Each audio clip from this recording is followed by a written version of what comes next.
ಆತ್ಮೀಯ ವಿದ್ಯಾರ್ಥಿಗಳಿಗೆ ಶುಭೋದಯ. ನಾವು ಇಂದು 7ನೇ ವರ್ಗದ ಗಣಿತ ವಿಭಾಗದ ಮೊದಲ ಅಧ್ಯಾಯ ಪೂರ್ಣಾಂಕಗಳು ಇದರ ಮುಂದುವರಿದ ಭಾಗ ಅಭ್ಯಾಸ 1.3 ಬಿಡಿಸೋಣ. ಓಕೆ, ಅಭ್ಯಾಸದಲ್ಲಿ ಏನಿದೆ ನೋಡಿ, ಮೊದಲನೇ ಮೇನು ಕೆಳಗಿನವುಗಳ ಗುಣಲಬ್ಧಗಳನ್ನು ಕಂಡುಹಿಡಿಯಿರಿ ಅಂತ ಇದೆ. ಗುಣಲಬ್ಧಗಳನ್ನು ಕಂಡುಹಿಡಿಯಿರಿ. ಓಕೆ, ಸೊ ಅದರಲ್ಲಿ ಮೊದಲನೇದು 3 × -1 ಅಂತ ಇದೆ. ಓಕೆ, ಸೆಕೆಂಡ್ ಒನ್ ಬಿ ಅಂತ ಇದೆ, -1 × 225. ಸಿ -21 × -30. ಡಿ -316 × -1. ನೋಡಿ, 3 × 1 3 ಪ್ಲಸ್ ಇಂಟು ಮೈನಸ್ ಮೈನಸ್, 1 × 225 ಅಂದರೆ 225, minus into plus minus, minus into minus ಏನಾಗುತ್ತೆ, ಪ್ಲಸ್ ಆಗುತ್ತೆ. ಪ್ಲಸ್ ಹಚ್ಚೋ ಅವಶ್ಯಕತೆ ಇಲ್ಲ, ಹೌದಾ. 30 × 21 ಅಂದರೆ 630. ಮೈನಸ್ ಇಂಟು ಮೈನಸ್ ಪ್ಲಸ್ ಆಗುತ್ತೆ. 316 × 1 ಅಂದರೆ 316. ಓಕೆ, ನೋಡಿ ಈ ಎಲ್ಲವರೆಗೂ ಕೊಟ್ಟಿದ್ದಾರೆ, ಜೆ ಮಟ್ಟ ಕೊಟ್ಟಿದ್ದಾರೆ. ಓಕೆ, ಈ ನೋಡಿ ಐದನೇದು -15 × 0 × -18. ನೀವೆಲ್ಲ 15 × 18 ಆಮೇಲೆ 0 ಮಾಡೋ ಅವಶ್ಯಕತೆ ಇಲ್ಲ. 0 × ಎನಿ ನಂಬರ್ ಅಂದರೆ ಏನಾಗ್ಬಿಡುತ್ತೆ, 0 ಆಗುತ್ತೆ. 0 × a 0, 0 × 1 0, 0 × 10 0, 0 × ಎಷ್ಟಾದರೂ 1000 1000 10,000 10,000 ಏನಾದರೂ ಬರಲಿ, ಏನಾಗುತ್ತೆ, 0ನೇ ಆಗುತ್ತೆ. ನೆನಪಿರಲಿ. ಓಕೆನಾ. ಹಾಗೆ ಲಾಸ್ಟ್ ಒನ್ ನೋಡಿ, ಜೆ ಅಂತ ಇದೆಯಲ್ಲ, ಏನು ಕೊಟ್ಟಿದ್ದಾವೆ ನೋಡಿ, -3 × -6 × -2 × -1. ಮೈನಸ್ ಇಂಟು ಮೈನಸ್ ಪ್ಲಸ್ ಆಗುತ್ತೆ, 6×3 18. ಮೈನಸ್ ಇಂಟು ಮೈನಸ್ ಪ್ಲಸ್ ಆಗುತ್ತೆ, 2 1 2, 18 36. ಈ ರೀತಿಯಾಗಿ ನೀವು ಮೊದಲನೇ ಮೇನನ್ನು ಬಿಡಿಸಬಹುದು. ನಾವು ಇದಕ್ಕಿಂತ ಮುಂಚಿನ ವಿಡಿಯೋದೊಳಗೆ ನೋಡಿದ್ದೀವಿ, ಸರಳೀಕರಣ ಮಾಡೋದಿರ್ಬೋದು, ವಿಭಾಜಕ ನಿಯಮ ಮಾಡೋದಿರ್ಬೋದು. ಅಲ್ಲಿ ಪ್ಲಸ್ ಇಂಟು ಮೈನಸ್ ಏನಾಗುತ್ತೆ, ಮೈನಸ್ ಇಂಟು ಪ್ಲಸ್ ಏನಾಗುತ್ತೆ, ಹೌದಾ. ಪ್ಲಸ್ ಇರುತ್ತೆ ಒಂದು ನಂಬರು, ಇಂಟು ಮಾಡ್ತೀವಿ, ಇನ್ನೊಂದು ನಂಬರ್ ಮೈನಸ್ ಇದ್ದಾಗ ಆನ್ಸರ್ ಏನು ಬರುತ್ತೆ, ಮೈನಸ್ಸಲ್ಲಿ ಬರುತ್ತೆ, ಹೌದಾ. ಹಾಗೆ ಒಂದು ನಂಬರ್ ಮೈನಸ್ ಇರುತ್ತೆ, ಒಂದು ನಂಬರ್ ಪ್ಲಸ್ ಇರುತ್ತೆ. ಸೊ ಆನ್ಸರ್ ಏನು ಬರುತ್ತೆ, ಮೈನಸ್ಸಲ್ಲಿನೇ ಬರುತ್ತೆ. ಮೈನಸ್ ಇಂಟು ಮೈನಸ್ ಇದ್ದಾಗ ಪ್ಲಸ್ ಆಗುತ್ತೆ, ಪ್ಲಸ್ ಇಂಟು ಪ್ಲಸ್ ಇದ್ದಾಗ ಪ್ಲಸ್ಸೇ ಬರುತ್ತೆ. ಚಿಹ್ನೆಗಳ ಬಗ್ಗೆ ನಾನು ಹೇಳ್ತಾ ಇದ್ದೀನಿ, ಗೊತ್ತಾಯ್ತಾ. ಸೊ ಫಸ್ಟ್ ಮೇನು ಗುಣಲಬ್ಧವನ್ನು ಕಂಡುಹಿಡಿಯಿರಿ ಅಂತ ಇದೆ. ಚಿಹ್ನೆಗಳ ಬಗ್ಗೆ ಗಮನ ಇರಲಿ, ಇಂಟು ಮಾಡಬೇಕು, ಚಿಹ್ನೆಗಳನ್ನು ಹಚ್ಚಬೇಕು. ಇದಕ್ಕಿಂತ ಮುಂಚೆ ನಾವು ಇನ್ನೊಂದು ರೂಲ್ ಅಪ್ಲೈ ಮಾಡ್ಕೋಬೋದು. ಏನಂತ, ಸಮ ಸಂಖ್ಯೆಗಳ ರೀತಿಯಲ್ಲಿ ಏನು ಋಣಪೂರ್ಣಾಂಕಗಳು ಬಂದಿದ್ದಾಗ, ಸಮ ಸಂಖ್ಯೆಗಳು 2 ಸರ್ತಿ ಮೈನಸ್ ಬಂದಿದ್ರೆ, 4 ಸರ್ತಿ ಮೈನಸ್ ಬಂದಿದ್ರೆ, ಗುಣಲಬ್ಧವು ಕೂಡ ಏನಾಗಿರುತ್ತೆ ಅಂದರೆ ಧನ ಪೂರ್ಣಾಂಕ ಆಗಿರುತ್ತೆ. ಸಮ ಸಂಖ್ಯೆಗಳ ರೀತಿಯಲ್ಲಿ ಋಣಪೂರ್ಣಾಂಕಗಳು ಬಂದಿದ್ದಾಗ ಅದರ ಗುಣಲಬ್ಧ ಧನ ಪೂರ್ಣಾಂಕ. ಸಮ ಸಂಖ್ಯೆ ಇರಬೇಕು, ಸಮ ಸಂಖ್ಯೆ 2 ಸರ್ತಿ 4 ಸರ್ತಿ 6 ಸರ್ತಿ, ಹೌದಾ. ಏನಾಗಿರಬೇಕು, ಋಣಪೂರ್ಣಾಂಕಗಳು. ಫಾರ್ ಎಕ್ಸಾಂಪಲ್ -2 × -3, ಮೈನಸ್ ಅನ್ನೋದು ಎಷ್ಟು ಸರ್ತಿ ಬಂದಿದೆ, 2 ಸರ್ತಿ, ಸಮ ಸಂಖ್ಯೆ. ಹಾಗಾದರೆ ಇದರ ಗುಣಲಬ್ಧ ಏನಾಗುತ್ತೆ, ಧನ ಪೂರ್ಣಾಂಕ. ಓಕೆನಾ.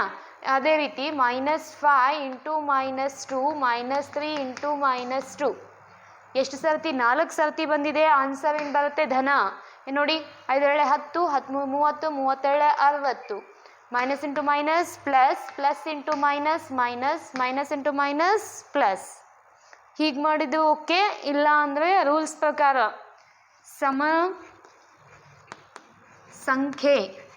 ಸಮ ಸಂಖ್ಯೆಗಳಲ್ಲಿ ಋಣಪೂರ್ಣಾಂಕ ಚಿಹ್ನೆ ಬಂದಿದ್ದಾಗ ಆನ್ಸರ್ ಏನು ಬರುತ್ತೆ, ಧನ ಪೂರ್ಣಾಂಕವಾಗಿರುತ್ತೆ, ಹೌದಾ. ಇಲ್ಲಪ್ಪ, ಬೆಸ ಸಂಖ್ಯೆ ಬಂದಿದೆ, ಯಾವುದು, ಋಣಪೂರ್ಣಾಂಕ ಚಿಹ್ನೆಗಳನ್ನು ಹೊಂದಿದ್ದು. ಸೊ ಆನ್ಸರ್ ಏನು ಬರುತ್ತೆ, ಋಣಪೂರ್ಣಾಂಕ. ಹೇಳೋದು ಅರ್ಥ ಆಯ್ತಾ? ಸಮ ಸಂಖ್ಯೆ 2 ಸರ್ತಿ 4 ಸರ್ತಿ ಈ ಥರ ಏನಾದರೂ ಋಣ ಪೂರ್ಣಾಂಕಗಳನ್ನು ನಾವು ತೆಗೆದುಕೊಂಡು ಇಂಟು ಮಾಡಿದರೆ ಏನು ಸಿಗುತ್ತೆ? ಧನ ಪೂರ್ಣಾಂಕ ಸಿಗುತ್ತೆ. ಬೆಸ ಸಂಖ್ಯೆಗಳ ರೀತಿ 3 ಸರ್ತಿ 5 ಸರ್ತಿ ಋಣ ಪೂರ್ಣಾಂಕಗಳನ್ನು ತೆಗೆದುಕೊಂಡ್ರೆ ಅವುಗಳ ಗುಣಲಬ್ಧ ಏನಾಗಿರುತ್ತೆ? ಋಣ ಪೂರ್ಣಾಂಕ ಆಗಿರುತ್ತೆ. ಇದನ್ನು ನೆನಪಿಟ್ಕೊಳ್ಳಿ. ಓಕೆ, ಸೊ ಸೆಕೆಂಡ್ ಮೇನ್ ಹೋಗೋಣ. ಇವುಗಳನ್ನು ಪರೀಕ್ಷಿಸಿ ಅಂತ ಇದೆ. ಏನಂತ ಇದೆ? ಇವುಗಳನ್ನು ಪರೀಕ್ಷಿಸಿ. ಸೆಕೆಂಡ್ ಮೇನ್ ಏನು ಕೊಟ್ಟಿದ್ದಾವೆ ನೋಡಿ. ಎ ಅದರಲ್ಲಿ 18 into 7 plus of minus 3 bracket complete is equal to 18 ಗುಂಡ್ಲೆ 7 ಪ್ಲಸ್ 18 ಗುಂಡ್ಲೆ ಮೈನಸ್ 3.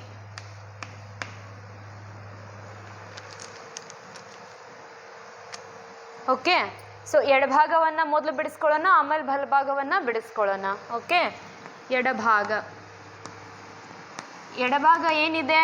18 ಗುಂಡ್ಲೆ 7 ಪ್ಲಸ್ ಆಫ್ ಮೈನಸ್ 3. 18 ಇಟ್ಕೊಳ್ಳಿ, 7 ಪ್ಲಸ್ ಇಂಟು ಮೈನಸ್ ಆಗುತ್ತೆ. 7ರಲ್ಲಿ 3 ಹೋದರೆ ಎಷ್ಟು? 4. 18ನ ಕಲೆ 72. ಹಾಗಾದರೆ ಎಡಭಾಗದಲ್ಲಿರುವಂತಹ ಆನ್ಸರ್ ಎಷ್ಟು ಬಂತು? 72. ಈಗ ಬಲಭಾಗಕ್ಕೆ ಹೋಗೋಣ. ಏನಿದೆ? 18 ಗುಂಡ್ಲೆ 7 ಪ್ಲಸ್ 18 ಇಂಟು ಮೈನಸ್ 3 ಅಂತ ಇದೆ. 18 7 126 ಪ್ಲಸ್ ಇಂಟು ಮೈನಸ್ ಆಗುತ್ತೆ. 18 ಮೂಲೆ ಎಷ್ಟು? 54. ಹೌದಾ? ನೋಡಿ, 126 ಪ್ಲಸ್ ಇಂಟು ಮೈನಸ್ 54. 126ರಲ್ಲಿ 54 ಹೋದರೆ ಎಷ್ಟು ಬರುತ್ತೆ? ಅಗೇನ್ 72. ಹೌದಾ? ಹಾಗಾದರೆ ಎಡಭಾಗ ಸಮ ಇದೆ ಬಲಭಾಗಕ್ಕೆ ಅಂದಮೇಲೆ ಇವೆರಡು ಸರಿಯಾಗಿದೆ. ಪರೀಕ್ಷಿಸಿ ಅಂತ ಹೇಳಿದಾರಲ್ಲ. ಸೊ ಆದ್ದರಿಂದ ಈ ಕಡೆ ಹಾಕೊಂಡ್ಬಿಡೋಣ, ಒಂದು ಲೈನ್ ಬರ್ಕೊಂಡ್ಬಿಡೋಣ. ಆದ್ದರಿಂದ ಎಡಭಾಗ ಇಸ್ ಈಕ್ವಲ್ ಟು ಬಲಭಾಗ ಕೊಟ್ಟಿರುವಂತಹ ಒಂದು ಸಮೀಕರಣ ಸರಿಯಾಗಿದೆ ಅಂತ ಬರಿಬೇಕು. ಏನು ಹೇಳ್ಕೊಡುತ್ತಿದ್ದು? ಎಡಭಾಗ ಇಸ್ ಈಕ್ವಲ್ ಟು ಬಲಭಾಗ. ಆದ್ದರಿಂದ 18 ಗುಂಡ್ಲೆ 7 plus of minus 3 is equal to 18 into 7 in bracket plus 18 into minus 3. ಸರಿಯಾಗಿದೆ. ಅಥವಾ ಪರಿಶೀಲಿಸಿದೆ. ಗೊತ್ತಾಯ್ತಾ? ಸರಿಯಾಗಿದೆ ಅಥವಾ ಪರಿಶೀಲಿಸಿದೆ. ನಾವೇನು ಮಾಡಿದ್ವಿ? ಮೊದಲು ಎಡಭಾಗವನ್ನು ಬಿಡಿಸ್ಕೊಂಡ್ವಿ. ಹೇಗೆ? 18ನ್ನು ಆ್ಯಸ್ ಇಟ್ ಈಸ್ ಇಟ್ಕೊಂಡ್ವಿ, ಈ ಬ್ರಕೆಟ್ ಬಿಡಿಸ್ತಾ ಇದ್ದೀವಿ. 7 as it is plus into minus ಏನಾಗುತ್ತೆ? ಮೈನಸ್ ಆಗುತ್ತೆ. 7ರಲ್ಲಿ 3 ಹೋದ್ರೆ ಎಷ್ಟು? 4. ಇಲ್ಲೇನಿತ್ತು? 18. 18ನ ಕಲೆ 72. ಓಕೆ, ಇದೇನು? ಎಡಭಾಗ. ಅದೇ ರೀತಿ ಬಲಭಾಗವನ್ನು ಬಿಡಿಸ್ಕೋತೀನಿ. ವಾಪಸ್ ಹಚ್ಕೊಂಡಿದ್ದೀನಿ. 18 ಗುಂಡ್ಲೆ 7 ಪ್ಲಸ್ ಇದೆ ಬ್ರಕೆಟಲ್ಲಿ 18 ಗುಂಡ್ಲೆ ಮೈನಸ್ 3. 18 7 126 ಪ್ಲಸ್ ಇತ್ತು. 18 3 54 ಪ್ಲಸ್ ಇಂಟು ಮೈನಸ್ ಇದೆ. ಹೌದಾ? ನೋಡಿ, 126 as it is plus into minus ಆಗುತ್ತೆ. 126 ಮೈನಸ್ 54 ಅಂದರೆ ಎಷ್ಟಾಗುತ್ತೆ? 72. ಆದ್ದರಿಂದ ಎಡಭಾಗ ಸಮ ಬಂತು ಬಲಭಾಗಕ್ಕೆ. ಎಡಭಾಗ ಎಷ್ಟು ಬಂದಿತ್ತು? 72. ಬಲಭಾಗ ಎಷ್ಟು ಬಂತು? ಅದು ಕೂಡ 72ನೇ ಬಂದಿದೆ. ಹಾಗಾದರೆ ಎಡಭಾಗ ಇಸ್ ಈಕ್ವಲ್ ಟು ಬಲಭಾಗ ಸರಿಯಾಗಿದೆ. ಪರಿಶೀಲಿಸಿ ಅಂತ ಹೇಳಿದ್ವಲ್ಲ, ಅದರಲ್ಲಿ ಕೊಟ್ಟಿರುವಂತಹ ಒಂದು ಲೆಕ್ಕ. ಇನ್ನೊಂದು ಲೆಕ್ಕ ಇದೆ, ತುಂಬ ಈಸಿ ಇದೆ, ನೀವು ಟ್ರೈ ಮಾಡಬಹುದು. Okay, so next third main ಹೋಗೋಣ. Okay,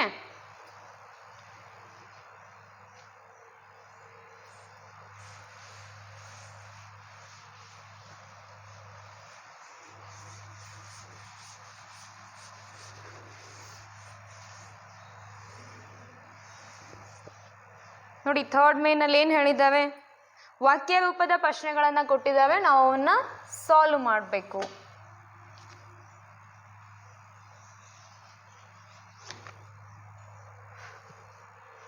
third main A,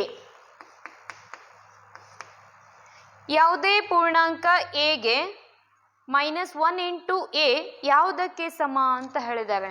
ಕೊಟ್ಟಿರೋದೇನು -1 into A ಅಂತ ಕೊಟ್ಟಿದ್ದಾರೆ. ಏನು ಸಮ ಆಗುತ್ತೆ? 1 ಇಂಟು ಎ ಅಂದರೆ ಎ ಆಗುತ್ತೆ, ಮೈನಸ್ ಇಂಟು ಪ್ಲಸ್ ಅಂದರೆ ಮೈನಸ್. ಯಾವುದಕ್ಕೆ ಸಮ ಆಯಿತು? ಮೈನಸ್ ಎಗೆ. ಒಂದು -1 ಅಂತ ಕೊಟ್ಟಿದ್ದಾರೆ ಇಂಟು ಎಮ್ ಯಾವುದಕ್ಕೆ ಸಮ ಆಗುತ್ತೆ? -mಗೆ ಸಮ ಆಗುತ್ತೆ. 1 ಇಂಟು ಝೆಡ್ ಅಂತ ತಗೊಳ್ಳಿ, ಝೆಡ್ ಇಂಟು 1 ಅಂದರೆ ಝೆಡ್, ಮೈನಸ್ ಇಂಟು ಪ್ಲಸ್ ಅಂದರೆ ಮೈನಸ್. ಯಾವುದಕ್ಕೆ ಸಮ ಆಯ್ತು ಹಾಗಾದರೆ? -z. ಇಲ್ಲಿ ಯಾವುದಕ್ಕೆ ಸಮ ಆಯ್ತು ಹಾಗಾದರೆ? -m. ಗೊತ್ತಾಯ್ತಾ? ಎ ಅನ್ನೋದೊಂದು ನಂಬರ್ ಕೊಟ್ಟಿದ್ದು, ಎ ಇಂಟು -1 ಅಂದರೆ ಸಮ ಆಗುತ್ತೆ ಎದಕ್ಕೆ? -aಗೆ. ಕ್ಲಿಯರ್ ಆಯ್ತಾ?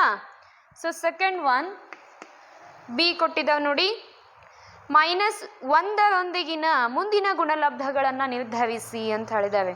-1 ಇಂಟು ಮಾಡಬೇಕು ಅಂತ ಹೇಳಿರೋದು ಅಷ್ಟೇ. ಗುಣಲಬ್ಧ ಅಂದ್ರೇನು? ಗುಣಾಕಾರ ಮಾಡಿ ಹೇಳಿ ಅಂತ. -1 ಗುಣಲಬ್ಧ ಅಂತ ಹೇಳಿದ್ದಾರೆ. ಹೌದಾ? ಅದರಲ್ಲಿ ಒಂದನೇದು ಏನು?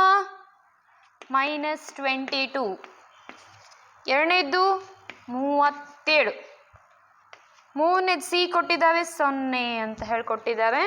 ಇದರೊಂದಿಗಿನ ಗುಣಲಬ್ಧಗಳನ್ನು ಡಿಸೈಡ್ ಮಾಡಬೇಕು. ಯಾವುದನ್ನು ತಗೊಂಡು? -1. ಗುಣಲಬ್ಧ ಅಂದರೆ ನಾವೇನು ಮಾಡ್ಕೋತೀವಿ? ಇಂಟು ಹಾಕೊಳ್ತೀವಿ. ಕೊಟ್ಟಿರೋ ಸಂಖ್ಯೆ -1, ಮೈನಸ್ ಸಮ ಸಂಖ್ಯೆಯ ರೀತಿ ಬಂದಿದೆ. ಸಮ ಸಂಖ್ಯೆ ಬಂದಿದೆ ತಾನೆ, -2 ಸರ್ತಿ ಬಂದಿದೆ. ಹಾಗಾದರೆ ಇದರ ಗುಣಲಬ್ಧ ಧನ ಪೂರ್ಣಾಂಕವಾಗಿಯೇ ಇರುತ್ತೆ ನಾವು ರೂಲ್ಸ್ ಫಾಲೋ ಮಾಡಿದಾಗ. ಇಲ್ಲಪ್ಪ ನಮಗೆ ಗೊತ್ತು ಏನು, ಮೈನಸ್ ಇಂಟು ಮೈನಸ್ ಪ್ಲಸ್ ಬರುತ್ತೆ. ಓಕೆ, ಏನು ಸಮಸ್ಯೆ ಇಲ್ಲ. 22 ಒಂದಲೇ 22, ಮೈನಸ್ ಇಂಟು ಮೈನಸ್ ಏನಾಗುತ್ತೆ? ಪ್ಲಸ್ ಆಗುತ್ತೆ. ಹಾಗಾದರೆ -22 -1 ಗುಣಲಬ್ಧ ಎಷ್ಟಾಯಿತು? +22.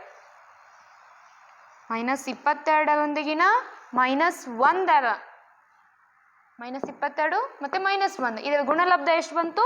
+22. ಗೊತ್ತಾಯ್ತಾ? ಅದೇ ರೀತಿ ನೋಡಿ, +37 ಇದೆ, ಇಂಟು ಏನು ಮಾಡ್ಕೋತೀವಿ? -1 ಎಷ್ಟು ಬರುತ್ತೆ? 37 ಒಂದಲೇ 37, ಇದು ಪ್ಲಸ್ ಇದೆ, ಇದು ಮೈನಸ್ ಇದೆ. ಪ್ಲಸ್ ಇಂಟು ಮೈನಸ್ ಏನು? ಮೈನಸ್. ಕ್ಲಿಯರಾ? ಈಗ 0 ಇಂಟು -1 ಯಾವುದೇ ನಂಬರ್ ಇಂಟು 0 ಅಂದ್ರೆ ಏನು? 0ನೇ ಬರುತ್ತೆ. ಓಕೆನಾ? ಸೊ ಬಿಗ್ ಝೀರೋ ಅಂತ ಕನ್ಸಿಡರ್ ಮಾಡಿ. ಗೊತ್ತಾಯ್ತಾ? Third main B. ಓಕೆ, ಇನ್ನು ನೆಕ್ಸ್ಟ್ ಫೋರ್ತ್ ಮೇನ್ ಹೋಗೋಣ. ಏನು? ಫೋರ್ತ್ ಮೇನ್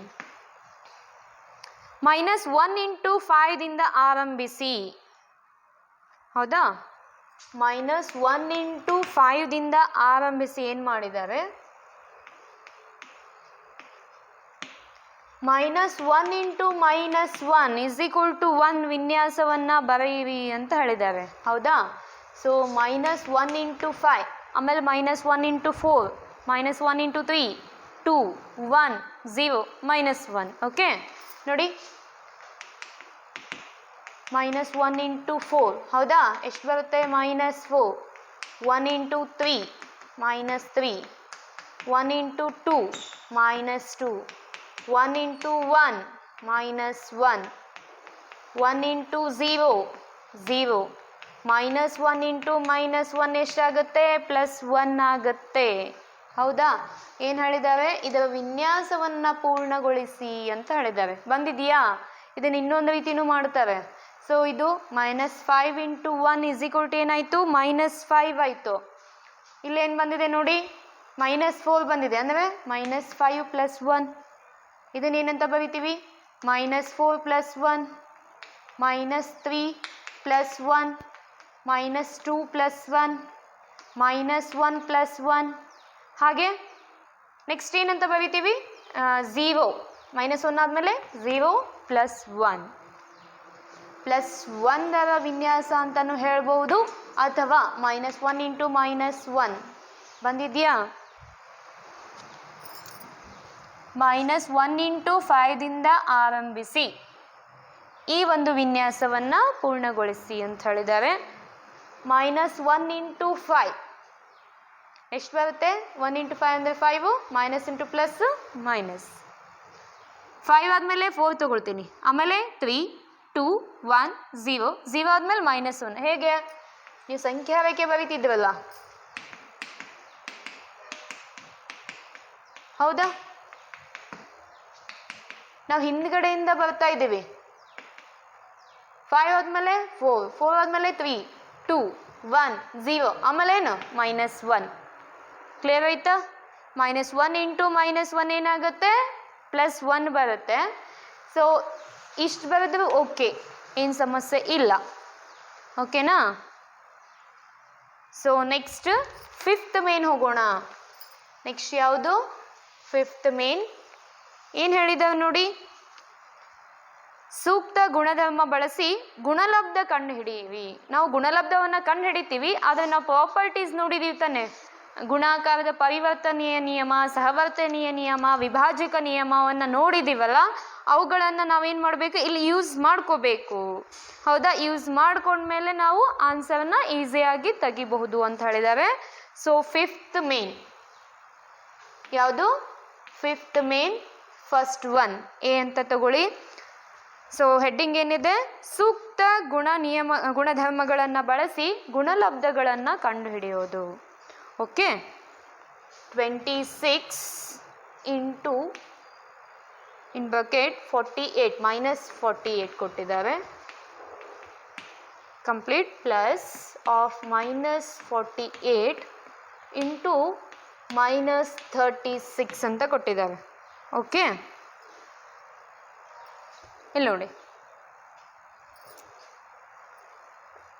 ಇಲ್ಲಿ 26 ಇಂಟು -48 ಇದೆ, ಪ್ಲಸ್ಸು -48 ಇಂಟು -36 ಇದೆ. ಇದು ಒಂದು ಟರ್ಮು, ಇದೊಂದು ಟರ್ಮ್ ಅಂತ ಕನ್ಸಿಡರ್ ಮಾಡೋಣ. ಇದು ಕಂಪ್ಲೀಟಾಗಿ ಒಂದೇ, ಇದು ಕಂಪ್ಲೀಟಾಗಿ ಒಂದೇ ಅಂತ ಕನ್ಸಿಡರ್ ಮಾಡಿದಾಗ ಎರಡರಲ್ಲೂ ಏನು ಕಾಮನ್ ಇದೆ? -48. ಹೌದಾ? ಕಾಮನ್ ತೆಗೆದುಬಿಡೋಣ. -48 ಇದನ್ನು ಹೊರಗೆ ತೆಗೆದೆ. ಸೊ ಇಲ್ಲಿ ಉಳಿಯೋದೇನು? 26. ವಾಪಸ್ಸು ಪ್ಲಸ್ ಇದೆ, ಇದು ಪೂರ್ತಿ ಔಟ್ ಸೈಡ್ ಬಂದಿದೆ. ಏನು ಉಳಿಯುತ್ತೆ? -36. ನೋಡಿ, ಇಲ್ಲಿ 2 ಪದಗಳಿದ್ವು, ಇಲ್ಲಿ 2 ಪದಗಳಿದ್ವು. ಇದು ಕಂಪ್ಲೀಟಾಗಿ ಒಂದು ಗುಂಪು, ಇದು ಕಂಪ್ಲೀಟಾಗಿ ಒಂದು ಗುಂಪು. ಈ ಎರಡೂ ಗುಂಪಿಂದ ಒಂದೊಂದು ಪದವನ್ನು ಹೊರಗೆ ತೆಗಿತಾ ಇದ್ದೀನಿ, ಸೇಮ್ ಇದ್ದಿದ್ದನ್ನು. -48 -48 ಸೇಮ್ ಇತ್ತಲ್ಲ, -8 ಔಟ್ಸೈಡ್ ಬಂತು. ಇಲ್ಲೇನು ಉಳೀತು? ಇದಿಷ್ಟು ಹೋದರೆ 26, ಇಲ್ಲಿ ಪ್ಲಸ್, ಇದು ಕಂಪ್ಲೀಟಾಗಿ ಹೊರಗೆ ಹೋಗಿತ್ತು. ಏನು ಉಳಿದಿತ್ತು? -36. ಗೊತ್ತಾಯ್ತಾ? ಇವಾಗ -48 ಆ್ಯಸ್ ಇಟ್ ಈಸ್ ಇಡಿ. ನೋಡಿ, 26 ಪ್ಲಸ್ ಇಂಟು ಮೈನಸ್ -36. ಓಕೆ, ನೋಡಿ, -48 as it is ED into ಇರುತ್ತೆ.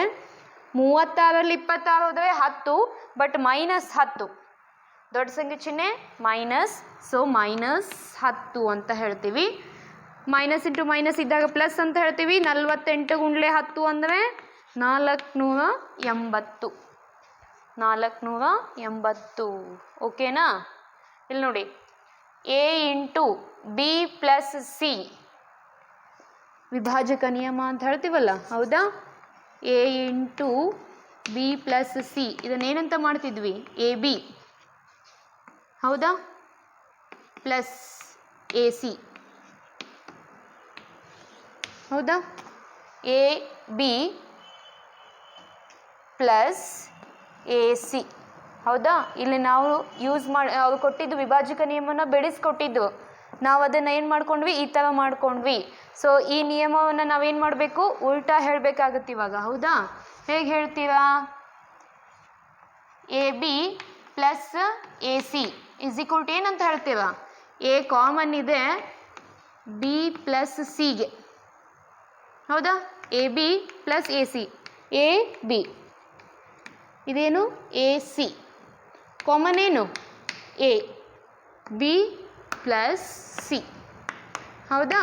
ಸೊ ಇಲ್ಲಿ ನಾವು ಯಾವ ನಿಯಮವನ್ನು ಬಳಸಿದಾಗಾಯಿತು? ವಿಭಾಜಕ ನಿಯಮವನ್ನು ಬಳಸಿದಾಗಾಯಿತು. ಸೂಕ್ತ ನಿಯಮವನ್ನು ಬಳಸಿ ಅಂತ ಹೇಳಿದಾರೆ ತಾನೆ, ವಿಭಾಜಕ ನಿಯಮವನ್ನು ಬಳಸಿದ ಹಾಗೆ ಆಯಿತು. ಗೊತ್ತಾಯ್ತಾ? ಸೊ ಹಾಗೆ ಸೆಕೆಂಡ್ ಒನ್ ನೋಡಿ.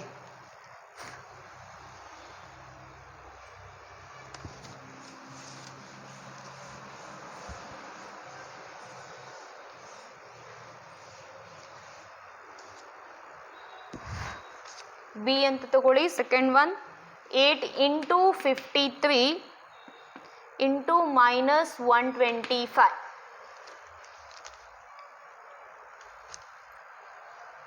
ಓಕೆ, ಇಲ್ಲಿ ನೋಡಿ A into B into C ಇದೆ. A into B into C ಇದನ್ನು ನಾವು ಚೇಂಜ್ ಮಾಡಿ ಬರ್ಕೊಳ್ಬೋದು. A into C into B. Okay, ಏನು ಸಮಸ್ಯೆ ಇಲ್ಲ. ಇಲ್ಲಪ್ಪ ನಾ C into A into B into ಮಾಡಬೇಕಾದ್ರೆ ಏನೂ ಸಮಸ್ಯೆ ಬರಲ್ಲ. ಹೌದಾ?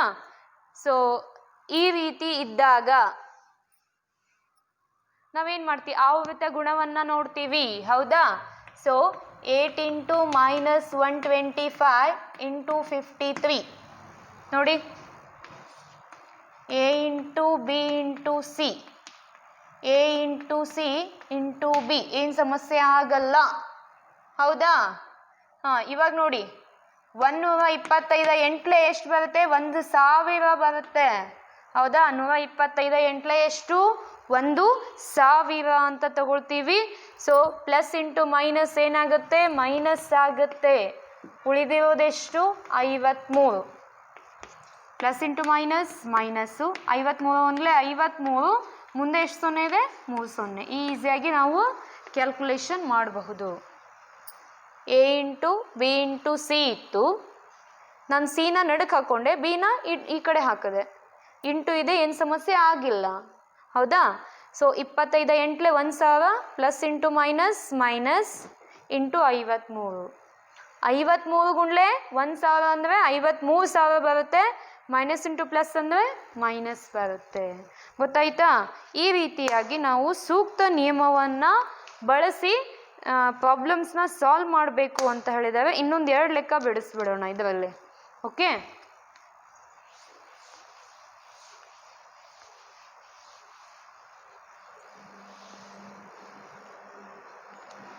ಸಿ ನೋಡಿ. ಸಿ ಏನು ಹೇಳ್ತವೆ? 15 ಗುಂಡ್ಲೆ -25 ಇಂಟು -4 ಇಂಟು -10. ಓಕೆ, ಇಲ್ಲಿ 4 ಪದಗಳನ್ನು ಕೊಟ್ಟಿದ್ದಾವೆ. 15 ಅನ್ನೋದು ಒಂದು ಪದ, -25 ಅನ್ನೋದೊಂದು, -4 ಅನ್ನೋದೊಂದು, ಮತ್ತು -10. ಇವುಗಳನ್ನು ನಾನು ಏನು ಮಾಡ್ತೀನಿ ಅಂದರೆ ಇಂಟರ್ ಚೇಂಜ್ ಮಾಡ್ತೀನಿ. ಇಂಟರ್ ಅಂದರೆ ಅಲ್ಲೇ ಒಳಗಡೆನೆ ಚೇಂಜ್ ಮಾಡೋದು. ಹೌದಾ? ಇವಾಗ ನೋಡಿ, ಎ ಇಂಟು ಬಿ ಇದ್ದಾಗ ಬಿ ಇಂಟು ಎ ಅಂತ ಹಾಕೊಳ್ಬೋದು, ಏನು ಸಮಸ್ಯೆ ಇಲ್ಲ. A into B into C ಇದೆ. ಇಲ್ಲಪ್ಪ ನಾ ಎ ಇಂಟು ಸಿ ಮಾಡ್ಕೋತೀನಿ, ಆಮೇಲೆ ಬಿ ಮಾಡ್ಕೋತೀನಿ, ಏನು ಸಮಸ್ಯೆ ಇಲ್ಲ. B into C into D ಇದೆ. ನಾನು ಎ ಇಂಟು ಡಿ ಮಾಡ್ಕೊಳ್ತೀನಿ, ಸಿ ಇಂಟು ಬಿ ಮಾಡ್ಕೊಳ್ತೀನಿ. ಮಾಡ್ಕೊಳ್ಳಿ, ಏನು ಸಮಸ್ಯೆ ಇಲ್ಲ. ಆದರೆ ನಿಯಮಗಳನ್ನು ಮೀರಬಾರ್ದು. ಇಸ್ ಟು ದ್ಯಾಟ್ ಈ ಕಡೆ ತೊಗೊಳ್ಬಾರ್ದು. ಓಕೆ, ನಿಯಮಗಳನ್ನು ಅನುಸಾರ ಮಾಡಿ, ಯಾವುದೇ ನಿಯಮದ ಉಲ್ಲಂಘನೆ ಆಗದೆ ರೀತಿ ನಾವೇನು ಮಾಡ್ಬೋದು? ಇಂಟರ್ ಚೇಂಜ್ ಅಂತ ಹೇಳ್ತೀವಿ. ಅಲ್ಲೇ ಒಳಗಡೆನೆ ನಾವು ಅವುಗಳನ್ನು ಚೇಂಜ್ ಮಾಡ್ಕೋಬಹುದು. ಓಕೆ, ಇನ್ನೊಂದು ಉದಾಹರಣೆ ಹೇಳ್ತೀನಿ. 2, 3, 5 ಅಂತ ಕೊಟ್ಟಿದ್ದಾವೆ ಅಂತ ತಿಳ್ಕೊಳ್ಳಿ. ಒಂದು ಚಿಕ್ಕ ಎಕ್ಸಾಂಪಲ್ ಇದೆ. ಓಕೆ, ನಾವೇನು ಮಾಡಬೇಕಾಗಿದೆ? 2 ಗುಂಡ್ಲೆ 3 ಗುಂಡ್ಲೆ 5 ಮಾಡಬೇಕು. ಇಲ್ಲಪ್ಪ ನಾ 2 ಗುಂಡ್ಲೆ 5 ಮಾಡ್ಕೋತೀನಿ, ಆಮೇಲೆ 3 ಮಾಡ್ಕೋತೀನಿ. ಆನ್ಸರ್ ಸೇಮ್ ಬರುತ್ತಾ ನೋಡಿ, ಚೆಕ್ ಮಾಡಿ. 5 3 15, 15 30, 5 10, 13 30. ಹೌದಾ? ಏನಾದರೂ ಚೇಂಜ್ ಆಯ್ತಾ? ಇಲ್ಲ. ಈ ರೀತಿ ನಿಯಮಗಳ ಉಲ್ಲಂಘನೆ ಆಗದೇ ಇರುವ ರೀತಿ ನಾವೇನು ಮಾಡ್ಬೋದು? ಗಣಿತದ ಮೂಲಕ್ರಿಯೆಗಳನ್ನು ಮಾಡಬಹುದು. ಸೂಕ್ತ ನಿಯಮವನ್ನು ಬಳಸಿ ಅಂತ ಹೇಳಿದ್ದಾರೆ. ಓಕೆ, ಸೊ ನಾನೇನು ಮಾಡ್ತೀನಿ? 15 ಮತ್ತು 10 ಜೊತೆ ಮಾಡ್ತೀನಿ.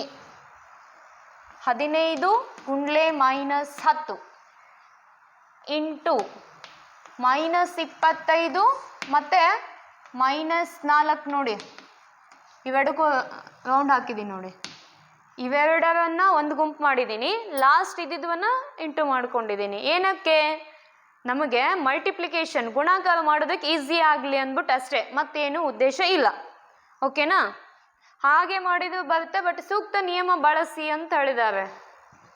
ನೋಡಿ 15 ಹತ್ತಲೆ ಎಷ್ಟಾಗುತ್ತೆ?